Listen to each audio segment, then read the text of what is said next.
कल जैसे बात चल रही थी कि गुरु ने कुछ करने के लिए कहा भी नहीं।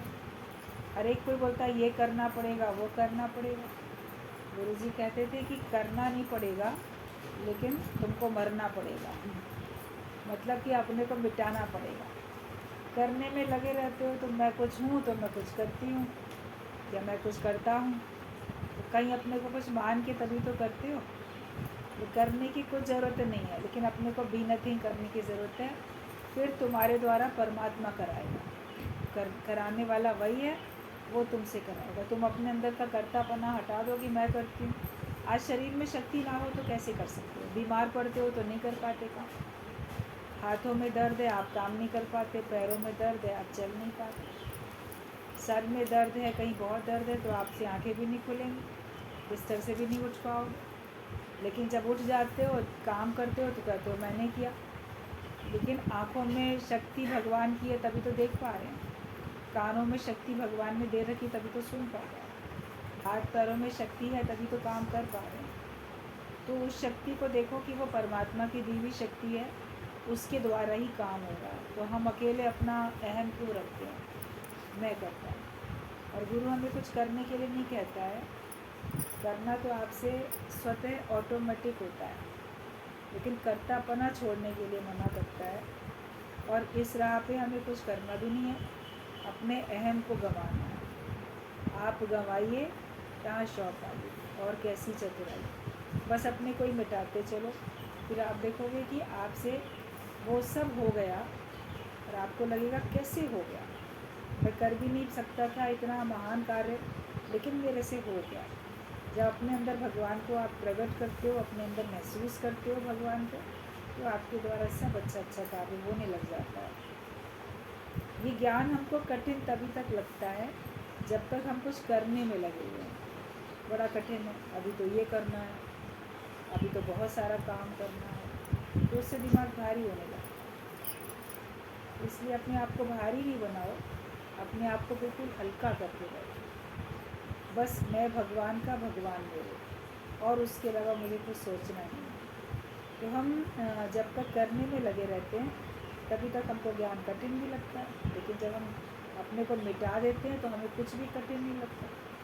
बड़े से बड़े कार्य भी आपसे हो जाएंगे, कोई बोलेगा आपने किए, बोलो हमने कहाँ किए, भगवान ने करा। आप सारा दिन बिजी रहोगे, कोई बोलेगा तुम तो थक गई होगी, आप बोलोगे नहीं, बिल्कुल नहीं थके।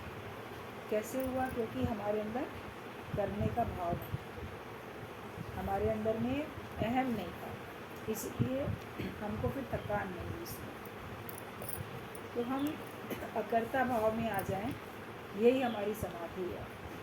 खास आंख बंद करके ध्यान लगा के बैठ के समाधि लगाते हैं लोग, सब तरफ से मन को हटा के, तो मैं केवल अपना मन भगवान में लगाऊं, समाधि लगाते हैं।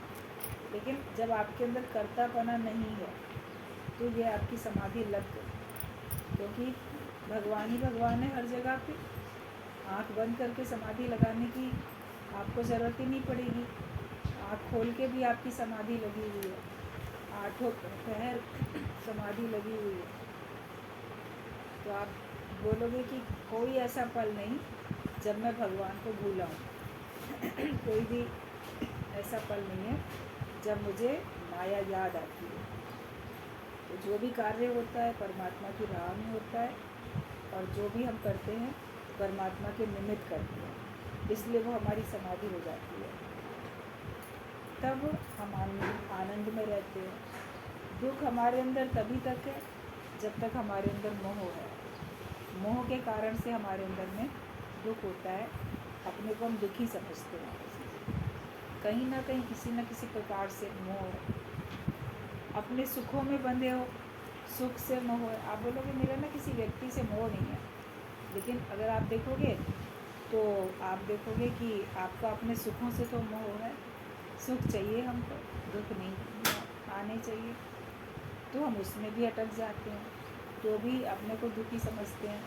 ये मेरे सुख चले ना जाए। सुख होते हुए भी कई बार अगर आपको ये ख्याल आ जाए ये सुख मेरे चले ना जाए, तो आपको दुख होने लग जाएगा। और जब वो जाएंगे तब तो दुख होगा, क्योंकि परिवर्तन संसार का नियम है। कभी सुख है कभी दुख है, इसी का नाम माया है। ये माया तो दुख सुख वाली है, द्वंद्वी जोड़े हैं, दिन और रात इसमें आते ही रहते हैं। ज्ञानी पहले से ही समझ जाता है तो परेशान नहीं होता। अभी गर्मी बहुत है, बहुत गर्मी है, बहुत गर्मी है, लेकिन इसी गर्मी के बाद बरसात भी तो आनी है, पानी भी तो है, आगे आएगा ही आएगा। बरसात ख़त्म होगी तो फिर बड़ा अच्छा सा मौसम आ जाएगा। आप देखोगे बारिश की सारी किचकिच ख़त्म हो गई, फिर बड़ा अच्छा सुहाना मौसम आया, फिर आपके लिए ठंडक आ गई, तो उसके बाद फिर आपके लिए गर्मी आ गई। जैसे मौसम बदलते रहते हैं, हर मौसम के लिए अपने को तैयार कर लेते हैं ना। ज्ञानी भी हर परिस्थिति के लिए पहले से अपने को तैयार कर लेता है, सुखों के लिए भी तैयार करके बैठता है, दुखों के लिए भी तैयार करके बैठता है, इसलिए उसको कोई दिक्कत नहीं आती। अगर हम अपने को तैयार करके नहीं बैठेंगे तब हमको दिक्कत आनी शुरू हो जाएगी। और झगड़ा तभी तक है जब तक हम जागे नहीं। भगवान से झगड़ा लगता है ना, भगवान से झगड़ा लगा के, भगवान तुमने ये नहीं किया मेरे लिए, वो नहीं किया, तो ये झगड़ा तब तक है जब तक हम जागे नहीं हैं, मतलब जब तक आत्म जागृति में नहीं है। सो के तो रोज़ ही जाग जाते हो उठ के, रात में सोए सवेरे जागे, लेकिन ज्ञान में जागो, अपनी आत्म जागृति में जागो, वो जागना सच्चा जागना होता है। जागृत अवस्था में आ जाए जहाँ हमको सब कुछ वास्तविकता में दिखाई दे रहा है कि वास्तविकता में है क्या, वरना तो हम पिक्चर को ही सच समझ के बैठ जाते हैं, जो सीन देखते हैं उन्हीं को सच समझ के बैठ जाते हैं। लेकिन वास्तविकता में जब हम ज्ञान में आएंगे तभी हम जागेंगे।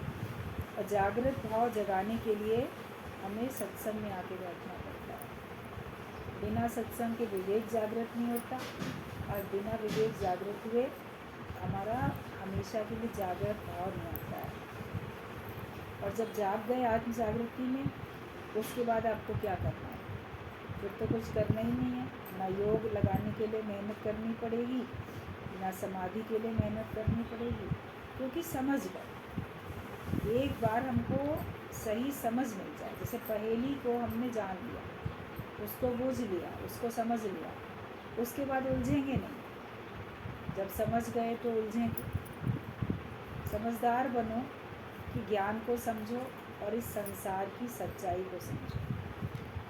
वास्तविकता क्या है उसको समझो, क्या चीज़ अविनाशी है और क्या चीज़ नश्वर है, इस बात को हमको समझना है। जब ये हमको सही तरह से समझ में आएगी, फिर आप देखोगे आपके अंदर कभी किसी प्रकार का दुख आ ही नहीं सकता।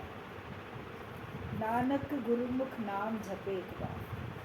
जो गुरुमुख बनता है वो गुरु के द्वारा दिए गए ज्ञान को, उस नाम को जैसे झपे, उसको कैच कर लेता है, ले लेता है, झपट के ले लेता है।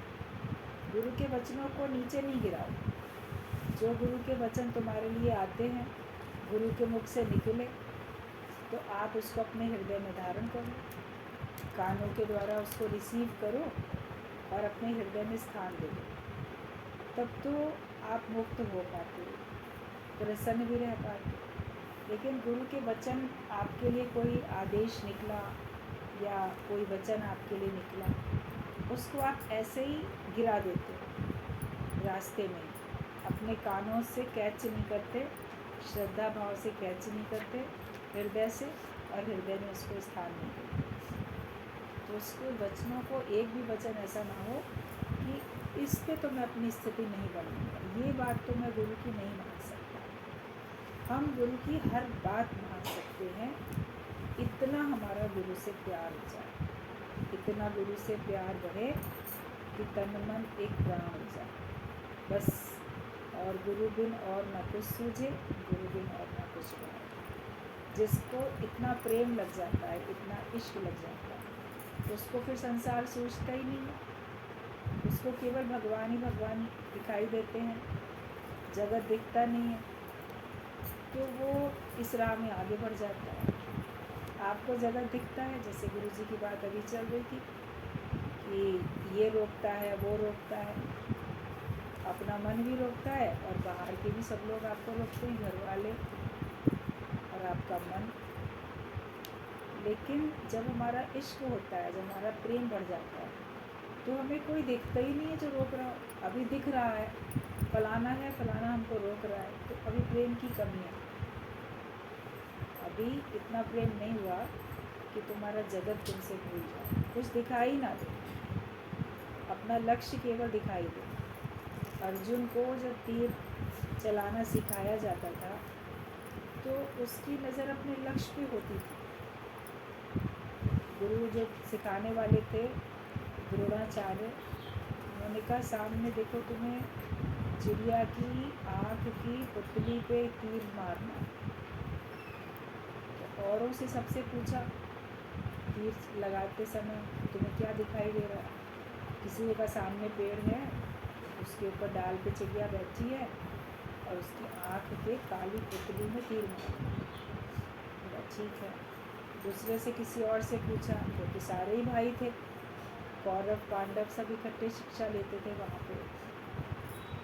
किसी ने कहा कि हमको डालियाँ दिख रही हैं, चिड़िया दिख रही है, आँख है, उसकी काली पुतली है, उसमें तीर मारना।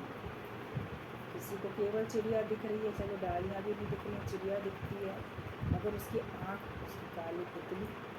लेकिन जब अर्जुन से पूछा, अर्जुन तुम्हें क्या दिखाई दे रहा है? तो कहता है गुरुदेव मेरे को तो चिड़िया की आँख की पुतली दिखाई दे रही है, बस, और मुझे कुछ भी दिखाई नहीं दे रहा। बोले बहुत सही, अब तीर चला दो। तीर चलाया तो सीधा चिड़िया की आँख की पुतली में लग गया, क्योंकि वो तीर चलाना सिखाने के लिए एक ऐसे चिड़िया आर्टिफिशियल वहाँ बना के रखी गई थी कि उसमें तीर लगाना का, जिसको केवल जहाँ तीर मारना है केवल वही अपना लक्ष्य दिखेगा, तो वही अर्जुन ही सबसे ज़्यादा तीर चलाने में पारंगत हुआ। बाकी लोग उससे कम सीख पाए, क्योंकि वो उसके अलावा भी कुछ कुछ देख रहे हैं।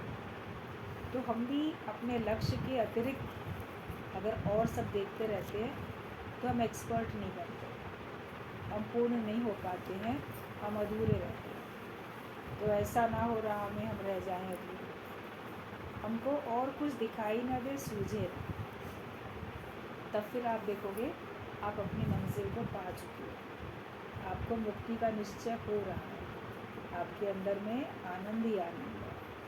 और अपने को वास्तव में ब्रह्म जाने दो, अपने को वास्तव में ब्रह्म जान के आप आनंदित रहोगे, अपने को वास्तव में ब्रह्म जानोगे, भगवान जानो।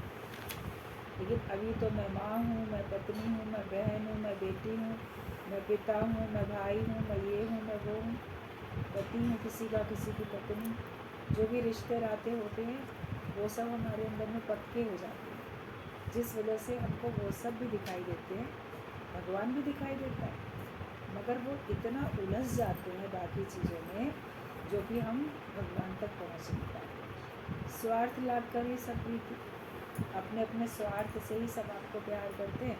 कोई बोलेगा आज मत जाओ, कोई बोलेगा अच्छा कल चली जाना, अच्छा कल गई थी तो आज नहीं जाओ, मेरा आज ये काम कर दो, बाद में चले जाना, या क्यों जाते हो।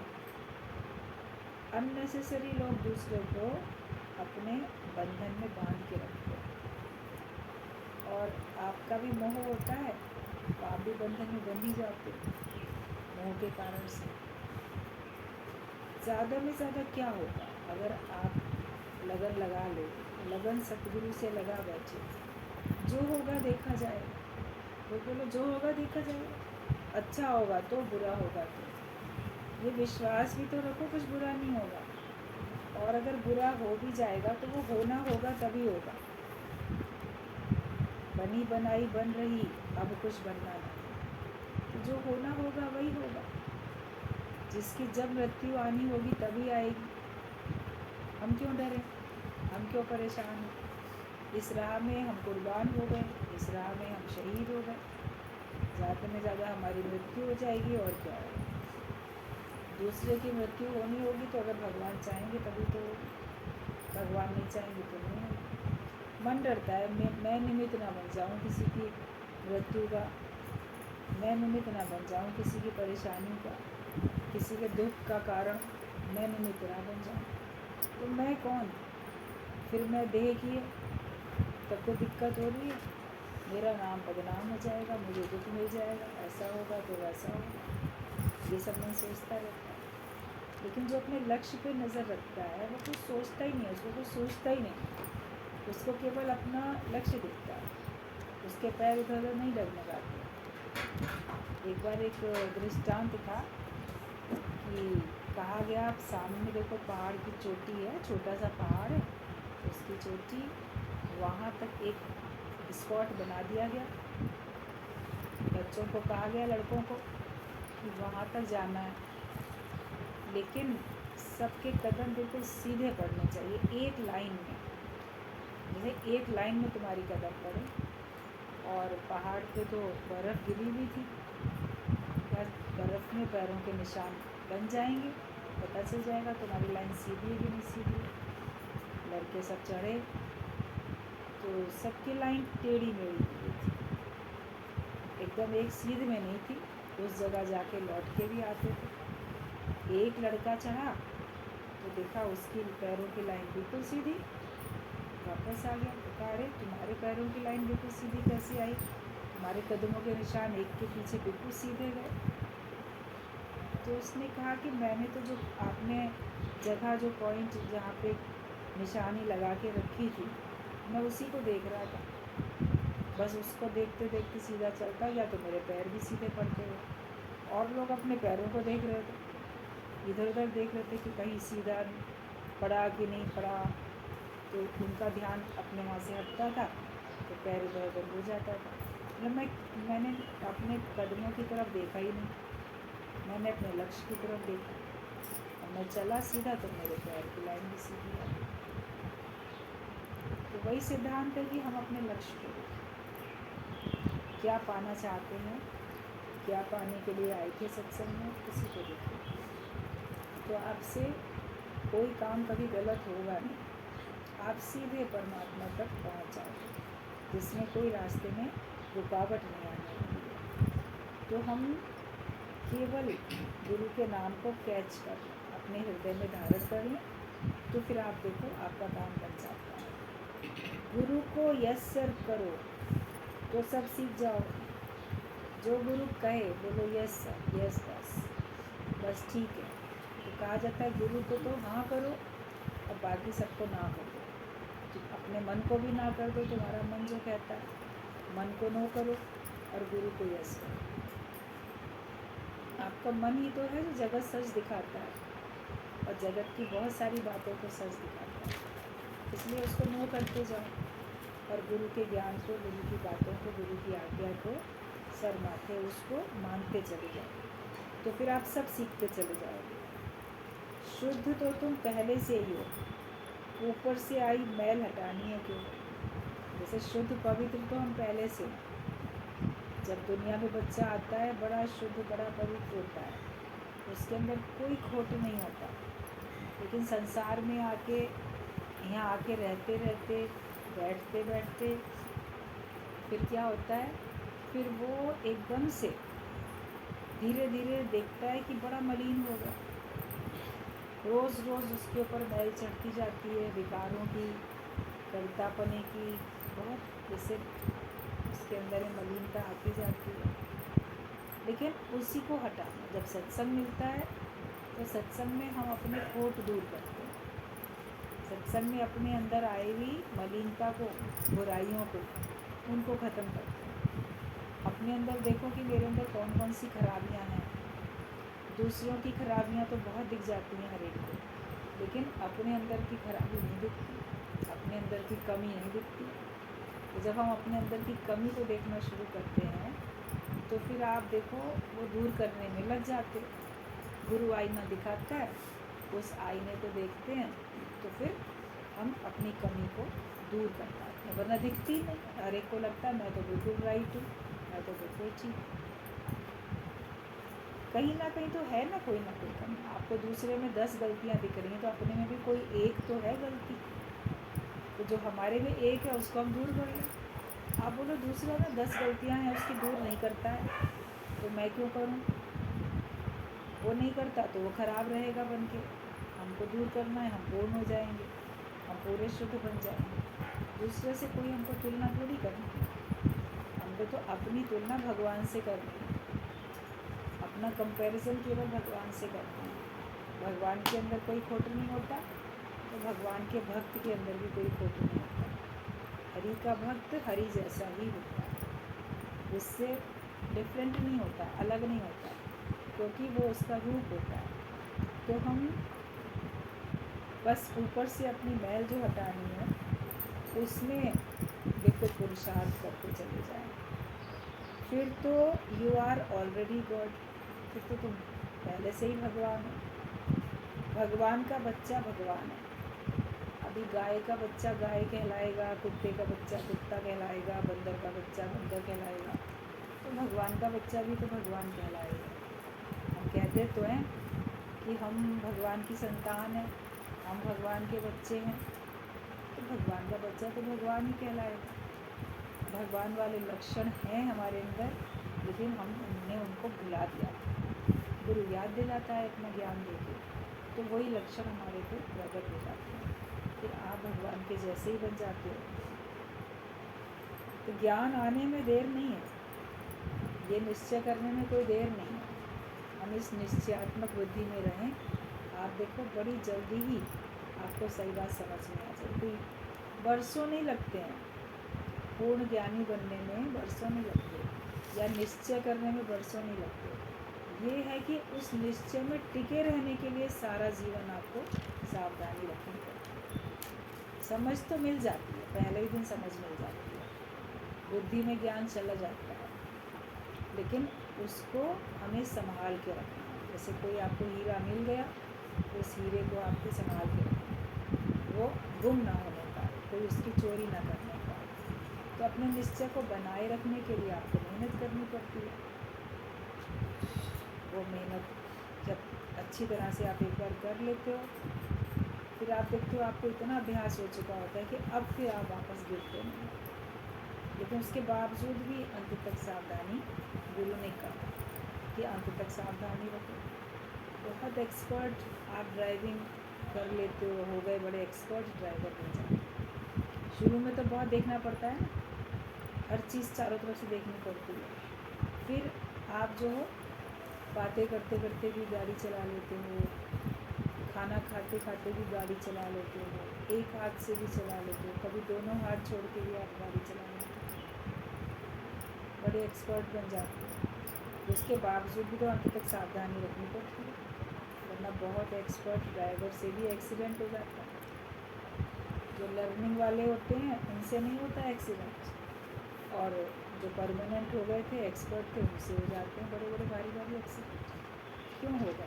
वो तो इतने हज़ारों इतने समय से चला रहे थे साइकिल, ये अपनी गाड़ी चला रहे थे बहुत समय से। क्योंकि असावधानी कभी भी हो सकती है।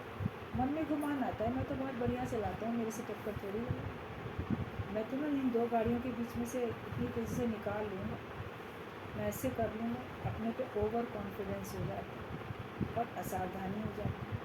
तो सावधानी हमेशा रखना। हम लाए हैं ब्रह्माकार वृत्ति गुरु द्वार से, इस वृत्ति को रखना मेरे मनवा सहारे। इसलिए अपने मन को कहना पड़ता है कि इस वृत्ति को संभाल कर रखो। मेहनत उसमें है, बाकी ज्ञान आने में कोई देर नहीं। इस ज्ञान सदा टिका रहे तुम्हारे पास, उसी में तुमको मेहनत करनी पड़ती है। गुरु वाक्य सत्यम करने में तुम देर कर देते हो, इसीलिए मेहनत करनी पड़ती है। तुम गुरु वाक्य सत्यम करते हो, जो गुरु ने कहा वही सच है। जब आप गुरु के अनुसार चलोगे, जैसे आपने गुरु को जिता दिया, गुरु के अनुसार नहीं चलोगे, माया के हिसाब से चलोगे, तो आपने गुरु को हरा दिया। तुम्हारे ऊपर है तुम गुरु की जीत या माया की जीत, किसकी जीत कराओ। भजन तो बड़े शौक से गा लेते हैं, झूम झूम के नाचो आज गाओ आज खुशी के गीत, आज तो मन की हार हुई है और गुरु की जीत। गाते हो नहीं भजन सब लोग?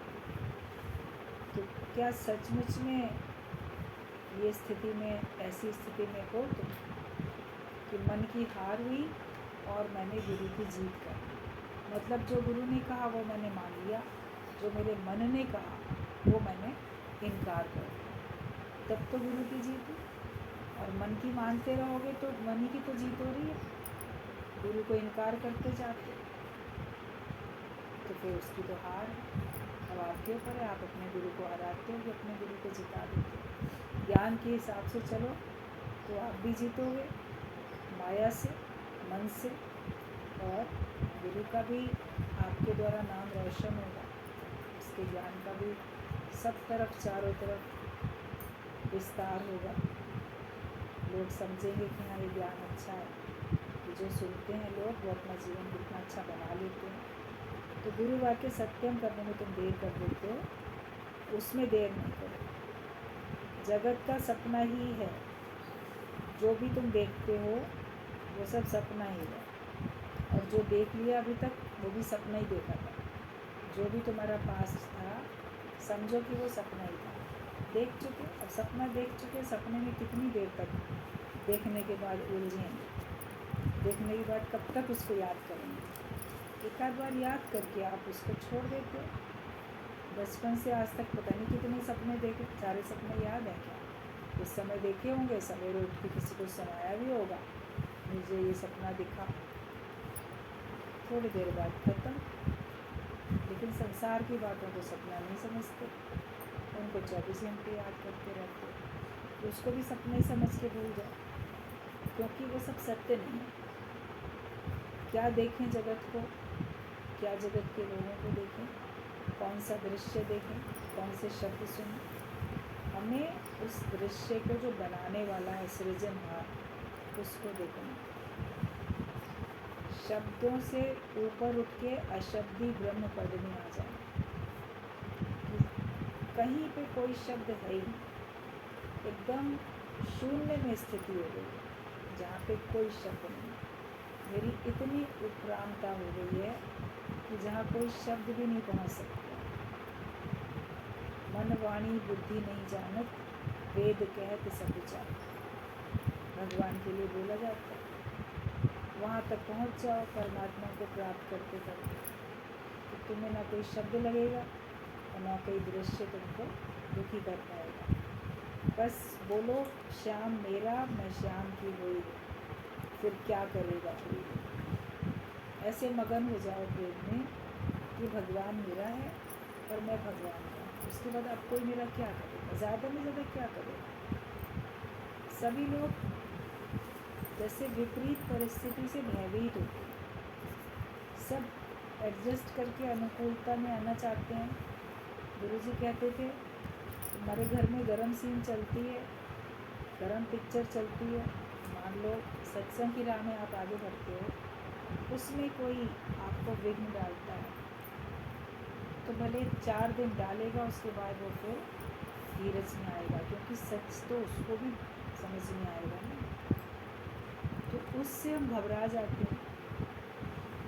किसी और मामले में अगर होता है लड़ाई झगड़ा, तो उसमें भले आप कोऑपरेट करके कॉम्प्रोमाइज़ कर लो, लेकिन सत्संग की राह में, सत्संग आने में, ज्ञान का कार्य करने में, निष्कामी बनने में अगर कोई लड़ाई झगड़ा होता है, तो फिर वहाँ पे हमको कॉम्प्रोमाइज़ करने की ज़रूरत है। माया के लिए भले आप कॉम्प्रोमाइज़ करो, ठीक है, उनके हिसाब से ही चलिए, लेकिन ज्ञान में बोलो नहीं, इसमें मैं केवल ज्ञान के हिसाब से चलूँगा, मैं तुम लोग के हिसाब से नहीं चलूँगा। वरना हर एक कोई अपने अपने बुद्धि से आपको तो कोई कहीं खींचेगा, कोई कहीं खींचेगा, तो आपका तो ये जन्म गया, फिर पता नहीं फिर कौन से जन्म में कब तुम मुक्त हो पाओगे।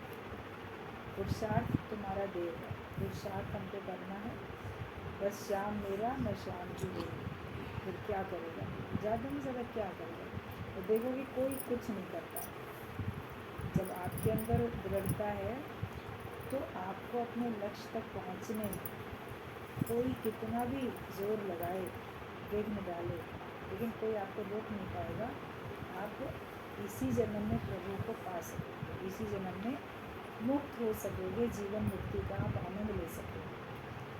माया कोई भी आपको अपने चंगुल में नहीं ला सकती है।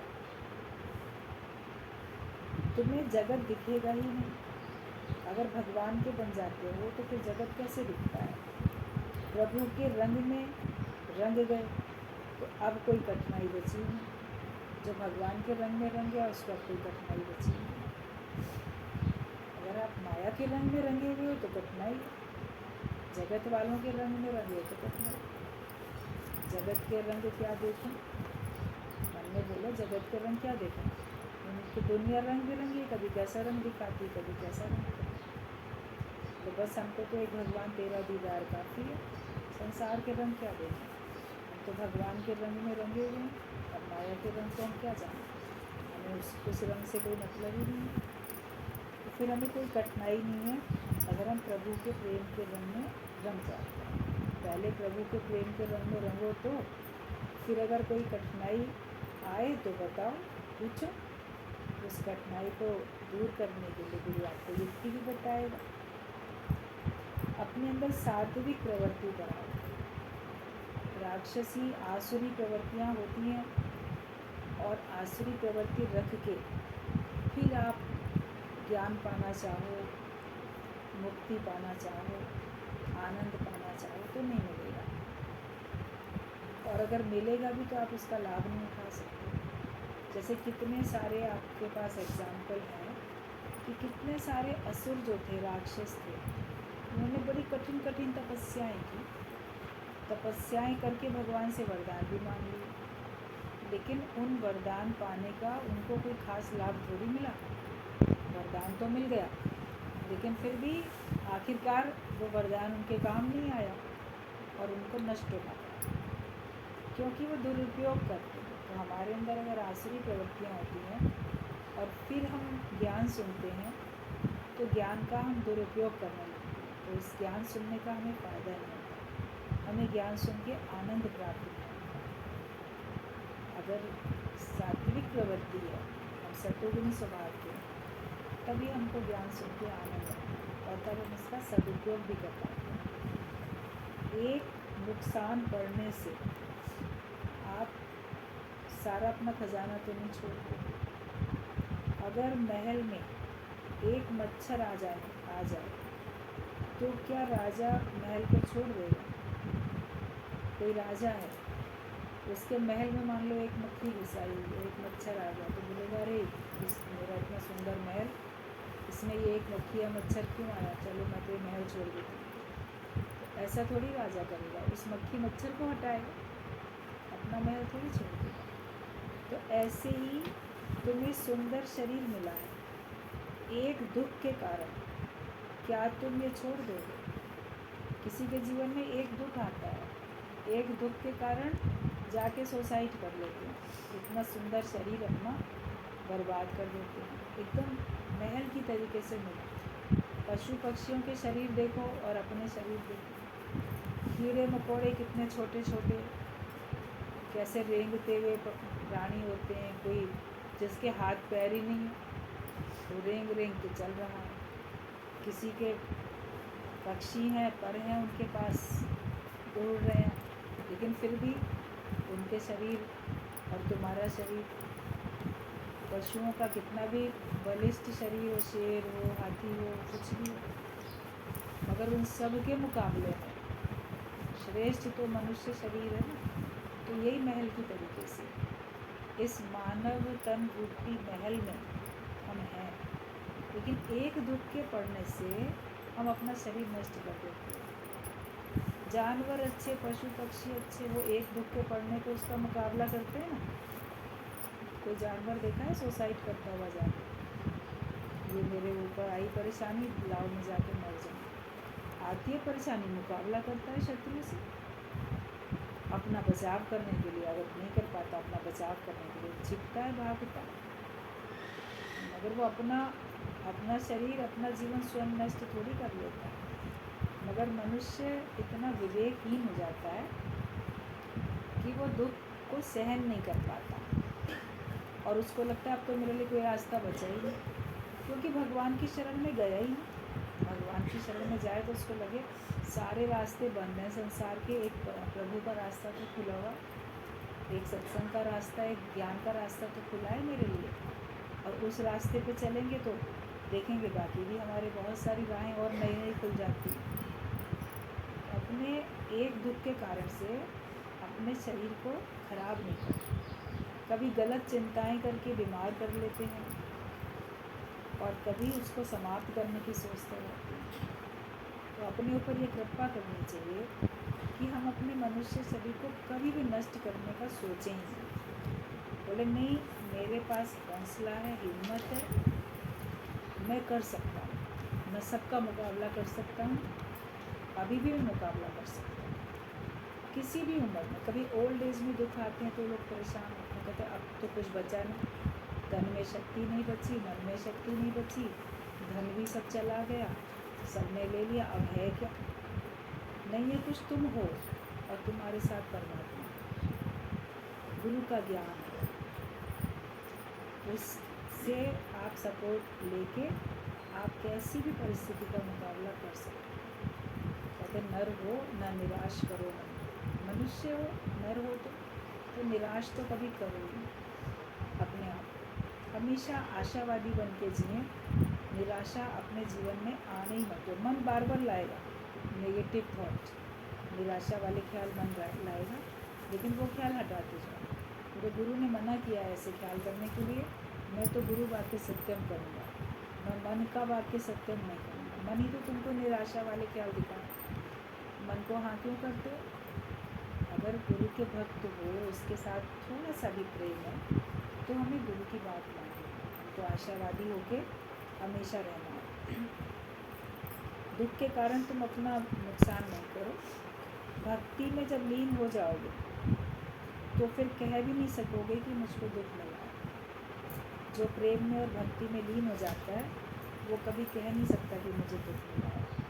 भगवान की याद से भक्त कभी दूर नहीं रहता है। अगर आप सच्चे भक्त हो आप तो हमेशा भगवान की याद में रहोगे, उससे तो कभी दूर हो नहीं सकते। अच्छे गुणों के रंग में अपने को रंगते जाओ, सद्गुणों के रंग में अपने को रंगो, शोक के रंग में नहीं रंगो, दुख के रंग में अपने आप को नहीं रंगो, लेकिन सद्गुणों के, अच्छे गुणों के रंग में अपने आप को रंगो, तभी आपका जीवन सफल होगा।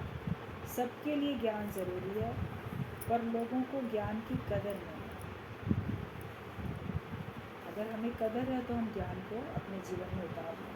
ज़रूरी सबके लिए, लेकिन वो इसकी कदर नहीं करते, अपना समय ऐसे ही गंवा देते हैं।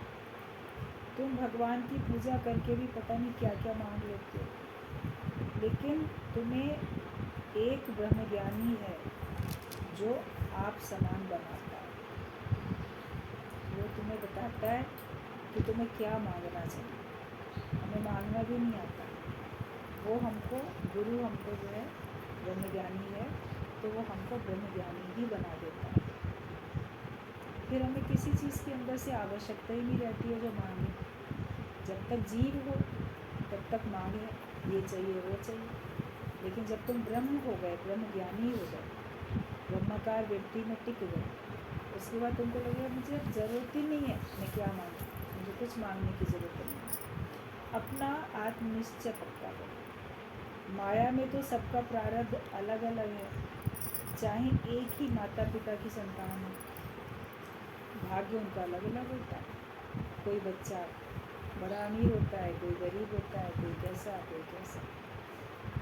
हम ज्ञान से बराबर हो जाते हैं। ज्ञान में जो भी आता है, कैसे भी उम्र का आए, कैसे भी परिस्थिति का आए, पढ़ा लिखा हो या ना पढ़ा लिखा हो, कोई कैसा भी हो, ज्ञान में आके सभी आप समान बन जाते हैं।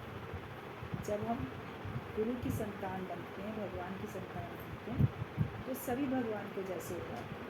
लेकिन एक माता पिता की संतान के सारे बच्चे एक से नहीं होते, किसी का भाग्य कैसा, किसी का कैसा। लेकिन गुरु के बनोगे तो सबका भाग्य एक जैसा हो जाता है। क्रोध कभी करो नहीं। क्रोध से पहले तुम्हारा खून जलेगा, फिर दूसरे का खून जलेगा। क्रोध जैसा कातिल कोई नहीं है, इसलिए सबसे कर लो प्यार, जगत में कोई नहीं है। किसी भी कारण से क्रोध वो अपने ऊपर हावी नहीं है, क्योंकि क्रोध कातिल है। किस चीज़ का कत्ल करता है? तुम्हारी प्रसन्नता का, तुम्हारे सुख चैन का कत्ल कर देता है। क्रोध करते हो तो पहले तो तुम्हारा खून जलता है, बाद में जिसके ऊपर करते हो उसका भी खून जलता है। हाथ से कुछ भी नहीं होता। जो काम प्रेम से बन सकता है वो क्रोध से नहीं बन सकता। अगर अपना काम बनाना चाहते हो तो प्रेम में रहो। किसी से किसी प्रकार का भी हमें क्रोध का व्यवहार नहीं करना। हमको रहना है तो फिर प्रेम में रहना है। तो इसलिए बस यही बोला गया है लास्ट में कि सबसे कर लो प्यार, जगत में कोई नहीं होता, कोई पराया नहीं है। जो मेरे सामने आए मैं उसको अपनेपन की निगाह से देखूं, और जब हम उसको अपनेपन की निगाह से देखेंगे तो ऑटोमेटिकली आपका प्यार हो जाएगा।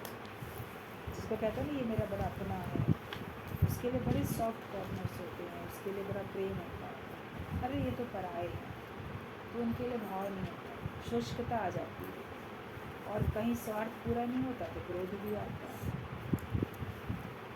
तो क्रोध को छोड़ो और प्रेम को अपनाओ। जिनमें प्रेम की हो तिन्ही